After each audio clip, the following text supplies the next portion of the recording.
अस्सलाम वालेकुम। मैं तुहाडा अपना काला ब्रांड ते बड़े जे बंदे मेरे को पुछते ने भी तुहाडा असल जेड़ा यूट्यूब चैनल है वो केड़ा है। मेरा यूट्यूब चैनल असल है जिंदे तो मैं वीडियो चालनी है। बाकी ये गल है कि काला ब्रांड होवे, दूसरे जेड़े सारे ने वो फेक ने जनाब। मेरी असल रियल मेरा जेड़ा वो काला ब्रांड होवे वो असल वीडियो उंदे ते हुंदियां ने।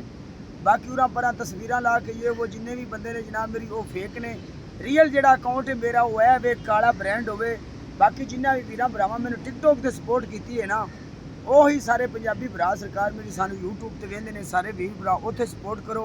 बाकी कुछ इंशाल्लाह मैं पाकिस्तान आया कुछ नवा लैके आ रहे हैं, कुछ गल्लां कुछ बातां पंजाबी कल्चर उरा परा ये वो सारा माहौल प्रदेश दे विच जेड़े रहिंदे पे ने सऊदी अरब जेड़े दुबई पैरिस इटली फ्रांस जिन्ने भी बंदे ने सारे वीरां भरावां ने असीं अपना कल्चर विखावांगे।